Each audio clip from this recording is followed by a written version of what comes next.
All right, welcome back, and it's the moment you have all been waiting for, part 3 of the final review, trigonometry.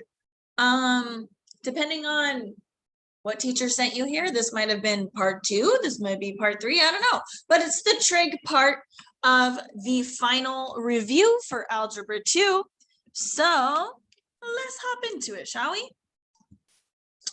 So number 1 is to make sure you can fill in the unit circle with all of the missing values, degrees, radians, and all coordinates. Remember that when we're working through the unit circle, we work clockwise, or I'm sorry, counterclockwise, I apologize, counterclockwise,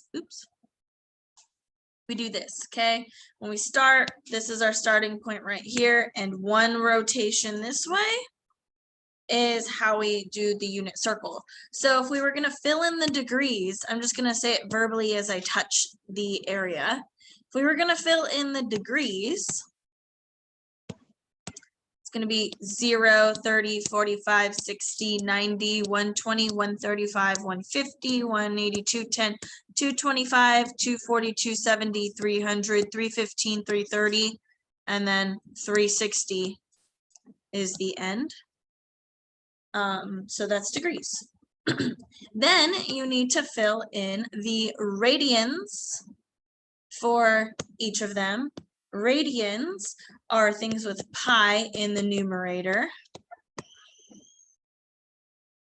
So if we were going around the unit circle, again, counterclockwise, then this would be 0 radians. Then it would go pi over 6, pi over 4, pi over 3, pi over 2, 2 pi over 3, 3 pi over 4, 5 pi over 6 pi. Then the second half would go 7 pi over 6, 5 pi over 4, 4 pi over 3, 3 pi over 2, 5 pi over 3, 7 pi over 4, 11 pi over 6, and then it brings you to the end, which is 2 pi. So I was kind of singing the unit circle song. And lastly, you're going to need to list all of the coordinates. Remember, coordinate is x comma y. The coordinates of the unit circle, and starting from our starting point, we have 1, 0, root 3 over 2, 1/2, root 2 over 2, root 2 over 2, and the rest is just a laugh. 1/2 root 3 over 2, 0, 1, you're done. You can find the rest of the coordinates if you just know quadrant 1. Then reflecting them across, you get negative 1/2 root 3 over 2, negative root 2 over 2, positive root 2 over 2, negative root 3 over 2, positive 1/2, and then negative 1 comma 0.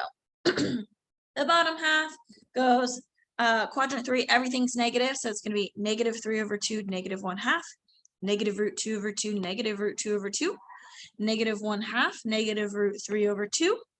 And our quadrantal point down here is going to be 0 comma negative 1.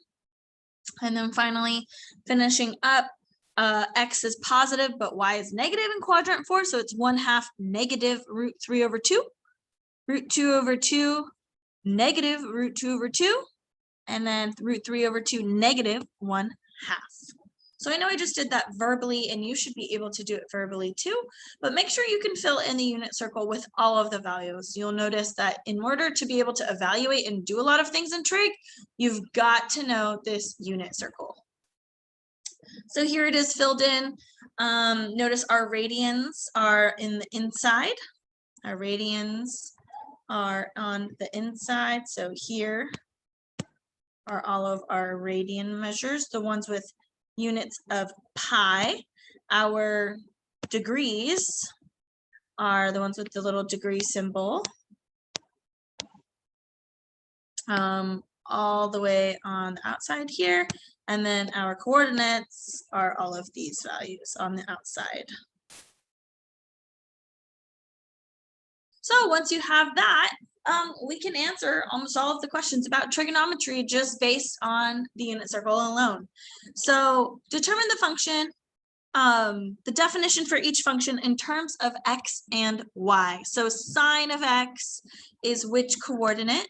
Sine of x is, of course, the y coordinate, and cosine of x is the x coordinate, and tangent in terms of x and y is going to be y over x. So this is the y coordinate, and same thing, this is the x coordinate. And we know that the mapping from xy becomes cosine comma sine for our unit circle, and that's why cosine is x and sine is y.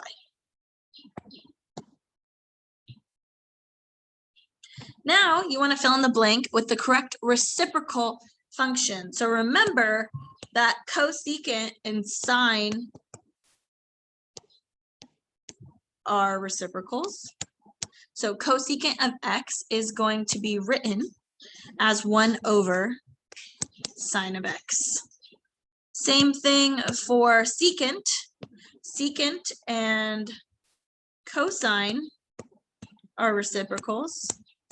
So if we're going to rewrite these in terms of functions, secant is 1 over cosine of x. And lastly, tangent has a reciprocal function.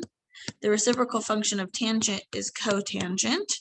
So if we're going to write cotangent in terms of functions, cotangent is 1 over tangent of x.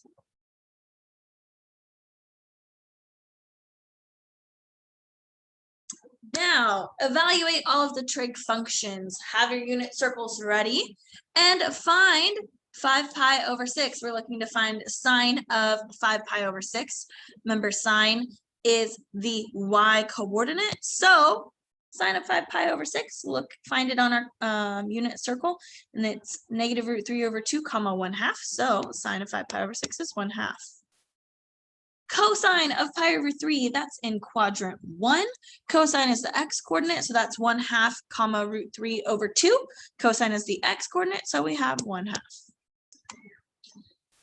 Tangent of pi is going to be y over x. Looking at the coordinates for pi, that's 0, or negative 1, 0. So if I put it as, remember, it's y over x, that's going to be 0 over negative 1, which is just equal to 0. Now we've got to find cosecant of 300. Remember, cosecant is the reciprocal function of sine. So that is 1 over sine of 300 degrees, and sine is always the y coordinate. So this really becomes 1 over negative root 3 over 2, or the reciprocal of that, which becomes negative 2 over the square root of 3. However, you need to take multiply by the root 3 over 3, root 3 over 3. We've got to rationalize our denominator. So cosecant of 300 is negative 2 square root of 3 over 3. Then we need to find secant of 120 degrees. Remember, secant is the reciprocal function of cosine. So this is really 1 over cosine evaluated at 120 degrees, and cosine is the x coordinate. So this becomes 1 divided by negative 1/2, or the reciprocal of 1 over negative 1/2, which becomes negative 2. And lastly, cotangent of 225 degrees. Cotangent is the reciprocal of tangent. So we know that tangent is y over x. So if we're going to take the reciprocal of it, cotangent is just going to be x over y. So at 225 degrees, the x coordinate is negative root 2 over 2.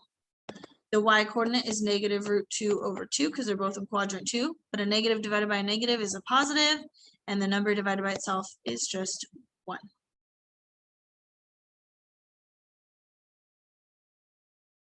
Okay, so evaluate f of x for each value of x. These ones feel a little weird at first, but they're really not too bad.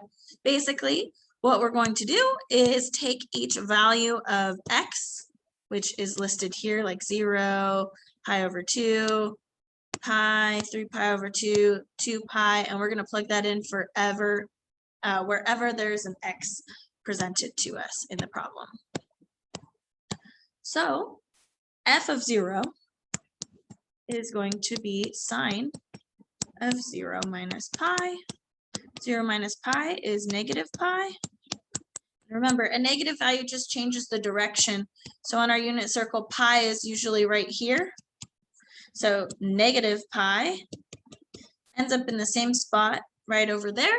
It's just in the negative direction. So negative pi is going to leave us with that y coordinate of 0. F of pi over 2, this means we're going to plug in pi over 2 everywhere. This is going to be sine of pi over 2 minus pi. Now, in order to add or subtract these two values, we need to have a common denominator. So that means we're going to have sine of pi over 2 minus 2 pi over 2. That gives us sine of negative pi over 2. Again, remember, a negative just changes the direction. So usually,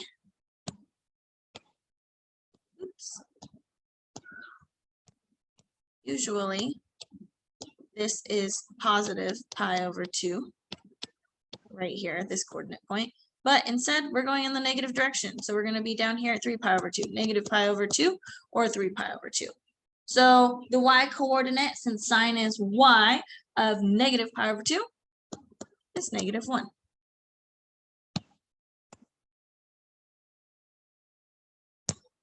And pi, we're going to plug in f of pi is just sine of pi minus pi.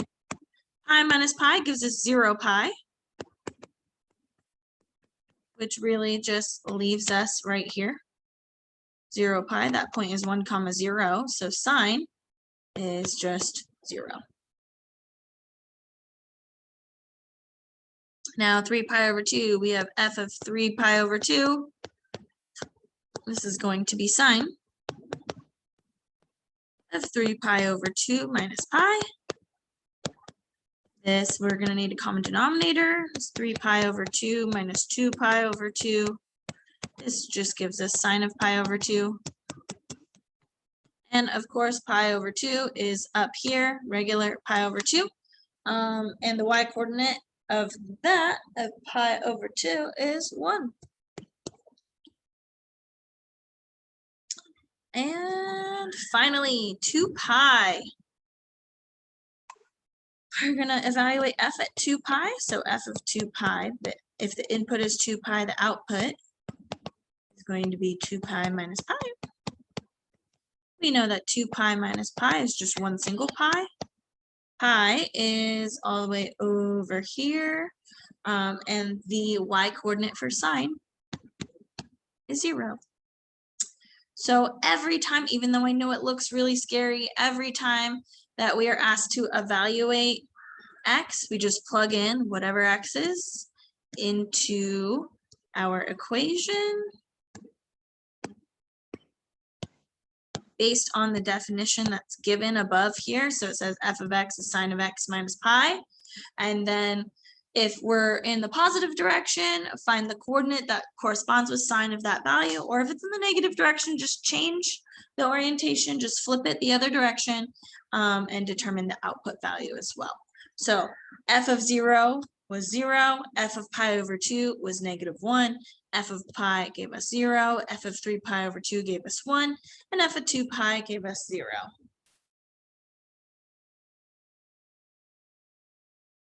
Let's do another one. So let's do cosine, because why not? We've learned about sine and cosine quite a lot. So if x is 0, what is f of x? So let's take a look at our definition here, just to get reacquainted.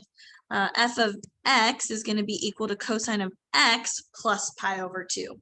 So that's what we're going to want to apply in each of these problems. Okay, so f of 0 is going to be cosine of 0 plus pi over 2. And 0 plus pi over 2 is just pi over 2. Remember, pi over 2 is up here. That point is x is 0, but y is 1. Cosine is the x coordinate, so it's just 0. Now we're going to plug in pi over 2. So f of pi over 2 is equal to cosine of pi over 2 plus pi over 2. That's how it was defined. 1 pi over 2 plus another pi over 2.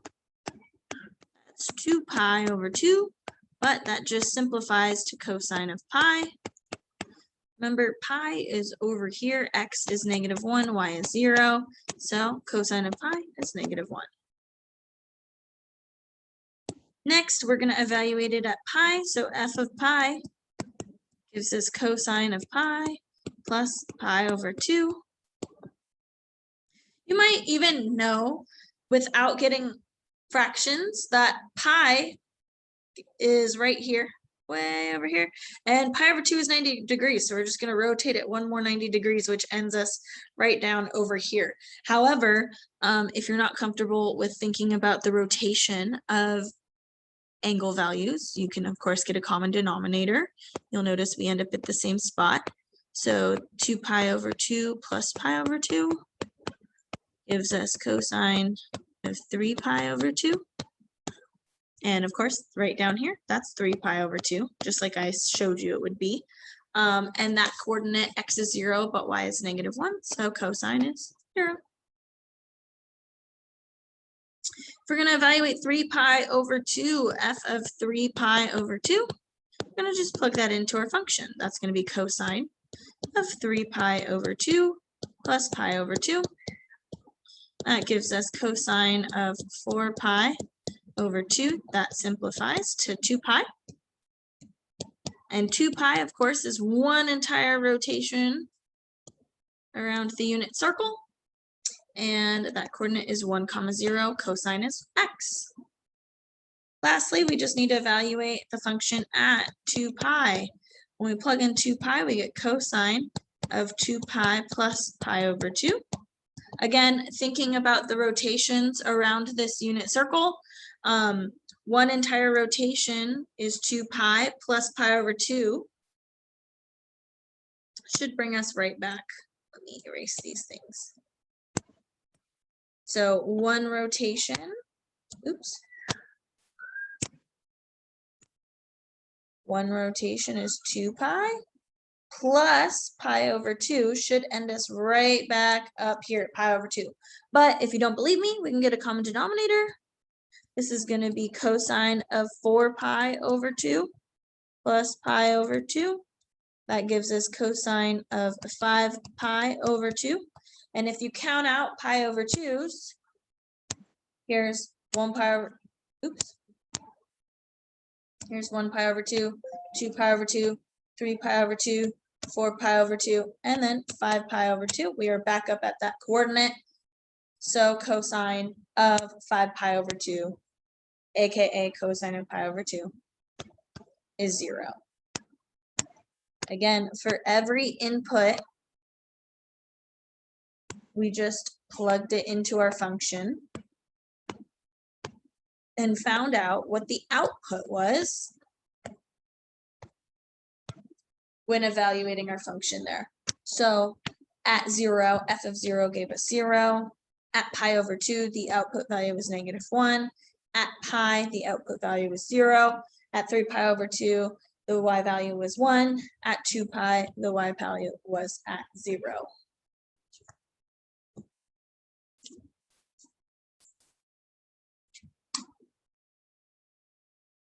Okay, so for these graphs, we need to determine if the graph is sine or cosine. And it's really important that we look at the x and y axis to figure out which is which. And I have been training us to draw and trace over one cycle of sine or cosine. So if I'm looking at the first graph, I notice that it starts up. And that alone, starting up, tells me that this is a graph of cosine.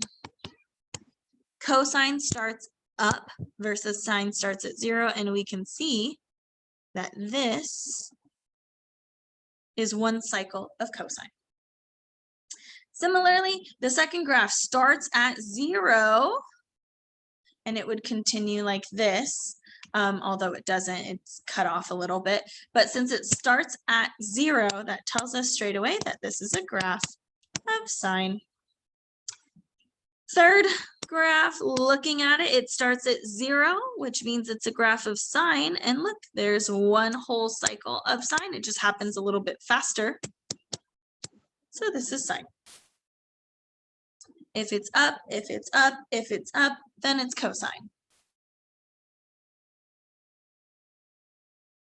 So true, false. If false, change the statement to make it true. So true or false, the graph on the right is a cosine function. Well, let's take a look at where it starts. So this graph starts at 0, which means we've got a cycle of sine. This is a sine graph. So this is false. The graph is a sine function. True or false? The amplitude is 3. The distance from the midline is 3. So let's figure out where the heck and bob is our midline. Our midline is the middle of our graph, and our midline here, that's our midline, is at 0.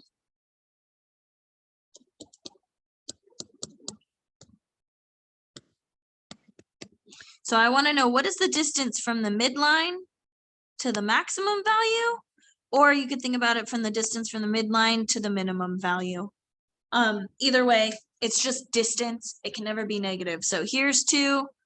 This looks like this has a height of 3. And similarly from 0 to -3. So the amplitude is 3. That is true. The period of this graph, which is the wavelength, period means wavelength.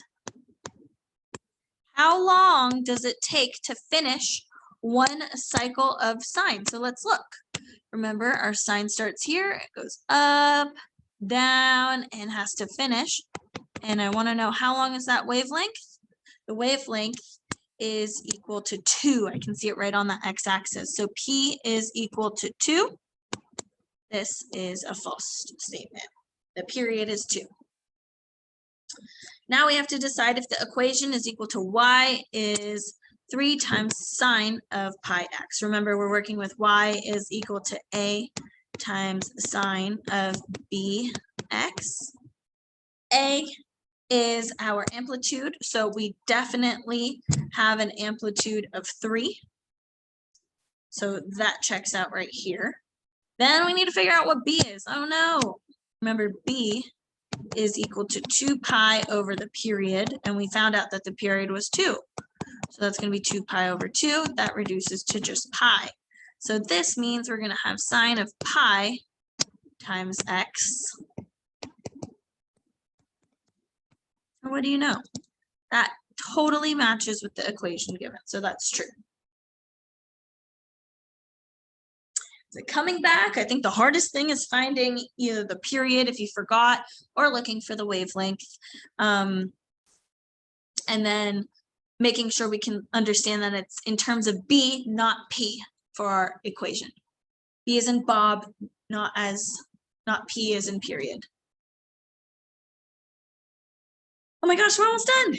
Use the graph to identify the period, then use the formula to find the B value. So let's look at the first graph. First of all, let's take a look and determine if it's sine or cosine. Since it's up, it's cosine, and it takes this long. Here's one rotation of cosine, starts up and it ends up. So the length of that period is 2. Then it says to use the formula to find the B value. Remember, B is 2 pi over P. So this is going to be 2 pi divided by 2. And that just gives us pi. Let's look at graph number 2. Graph number 2 starts at 0. It must be sine. Now, this does not finish one entire wavelength. So this kind of takes a little bit of thoughts, right? We've got half of our sine graph. Our sine graph should look like this. So we went from here to here. I went half of the length. Half of the wavelength is equal to the number 4 right here. So if we want the whole one, we have to multiply both sides by 2. So a whole wave would equal 8. So P is 8. The entire wavelength should be finished at 8. Then use the formula b is 2 pi divided by b, which is 8, or 2 pi over p, which is 8. Cancel this out, that's going to give us pi over 4.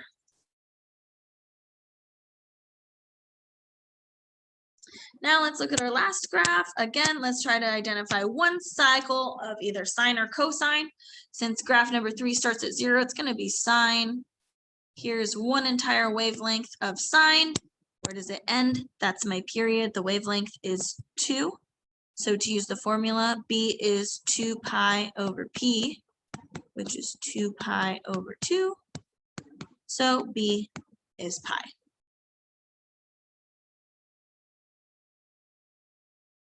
That wasn't so bad. Okay, state the amplitude, period, and frequency for each graph. Then write the equation. So looking at these graphs, we have to figure out the amplitude, the period, the b value, and then come up with an equation for it. Again, I like to always just make sure we're reviewing what kind of graph we have here. So since we're starting up, we definitely have a cosine graph here for the first one. Here is one cycle of cosine. So the period length is how long it takes to finish one wave of cosine. The period is going to be 2. B is going to be 2 pi over p, which is 2 pi over 2, which just gives us pi. And then remember, the amplitude is the distance from the midline to the maximum height.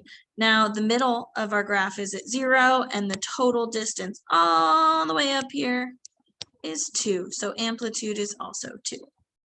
Putting it all together, remember we normally have y is equal to a times sine of bx. A is 2. We have, or this is sine or cosine, whatever graph you're working with. We're working with cosine here because it starts up. And then b we found was pi times x. Now let's apply the same one with graph number 2 on the right. Let's go ahead and identify if it's sine or cosine, looking at where our graph starts. And since our graph starts at 0, this is a sine graph. Find one cycle of sine, and that will tell you the period length. The period length here is 4. It takes goes until 4 to finish one entire cycle of sine. Since we have the period, we can find b. B is 2 pi over p, which in this case would be 2 pi over 4. And 2 pi over 4 will simplify to pi over 2. Now we need to find our wavelength, or I'm sorry, our amplitude, which is the distance from the midline to 0. Our midline on this graph is 0. And what's the total distance, the total height? It is 3. Same thing, like you can check as long as it's the same on the bottom half too, that's also a distance of 3. So our amplitude is 3. Now that we have our equation,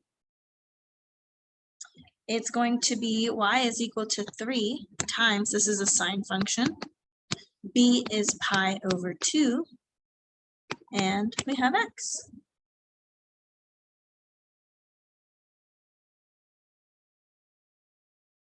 Alrighty, and the last part is determining which trig functions are positive in which quadrants. So there's a lot of different acronyms floating around the interwebs about figuring out which trig functions are positive in which quadrant.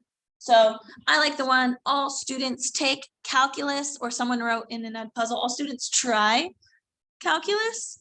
I thought someone's funny acronym was all stews taste crappy.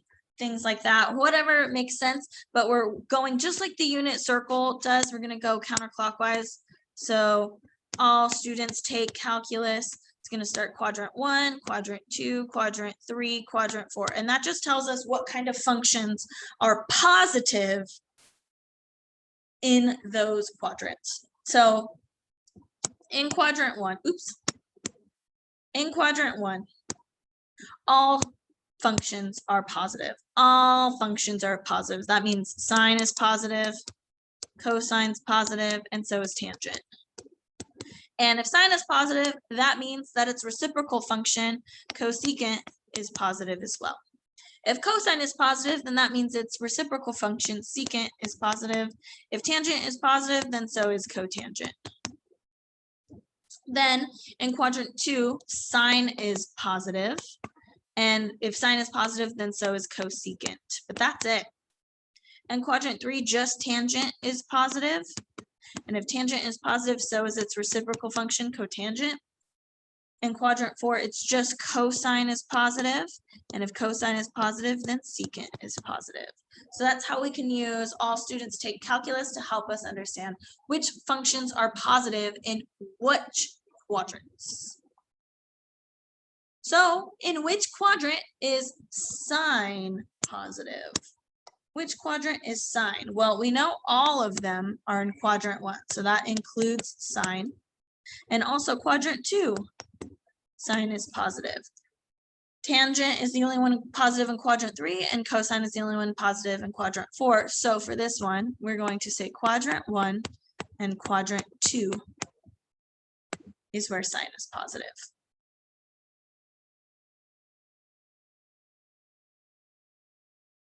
Which quadrants are cosine positive? So again, remember all of them are positive in quadrant 1, so that includes cosine is positive in quadrant 1. It's not in quadrant 2, that's only sine and cosecant. Quadrant 3 is tangent and cotangent. So quadrant 4 is cosine and its reciprocal. So this one, only quadrant 1 and quadrant 4 are where cosine is positive. Let's do another one. In which quadrants are tangent positive? Remember, tangent is going to just be these two, right? All, meaning sine, cosine, and tangent, is positive in quadrant 1. But so is quadrant 3, right? There's our T for tangent. So quadrant 1 and quadrant 3 is where tangent is positive. It's not positive anywhere else.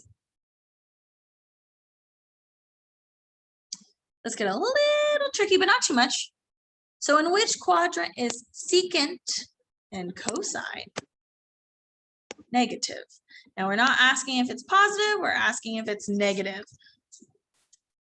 So remember, we know for positive that all students take calculus. That's the positive. And we can kind of determine if that's where things are positive, we can also determine where things are negative. So if all of them are positive in quadrant, then none are negative in quadrant 1. They're all positive. If sine is positive in quadrant 2, then cosine and tangent are negative in quadrant 2. If tangent is positive in quadrant 3, then sine and cosine is negative in quadrant 3.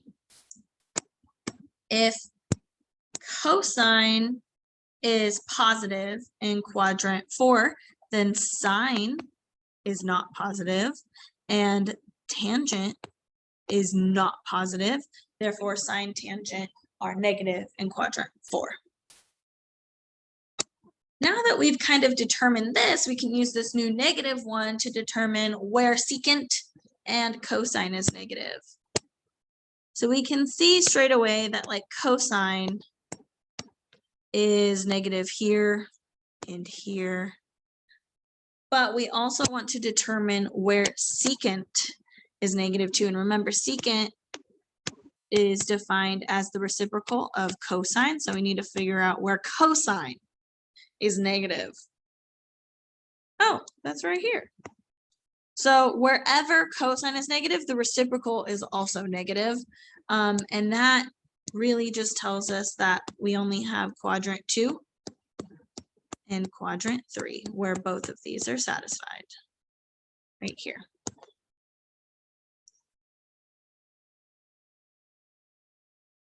Now, last one, which quadrant is cosecant and tangent negative? Cosecant and tangent. So remember, for the positive, for the positives values, we know that all functions are positive in quadrant 1. Sine and cosecant are positive in quadrant 2. Cosine, oops, so all students take calculus. Sometimes I just do that first. All students take calculus. So quadrant 3 is going to be tangent and cotangent. Those are going to be positive. Quadrant 4 is going to be cosine and secant. So that's positive values. If we know positive values, then we definitely know negative values.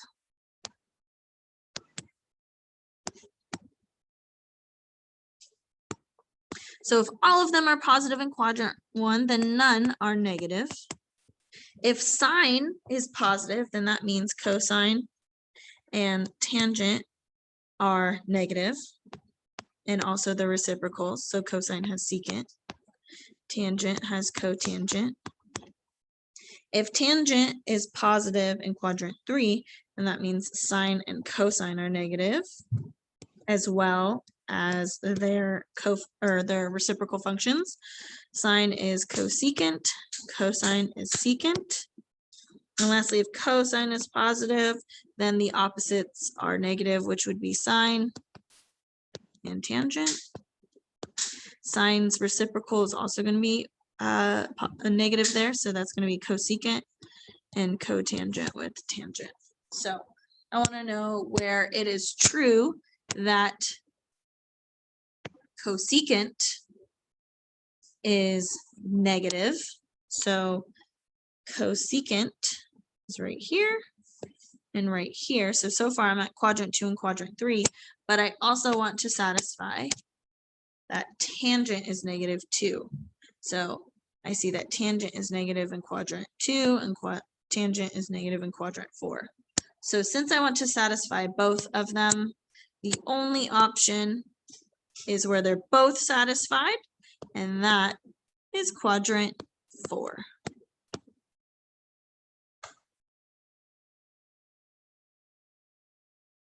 All right, that does it for part 3, or whatever, the trigonometry part of our final review. Good luck, guys. Have a great day. Bye.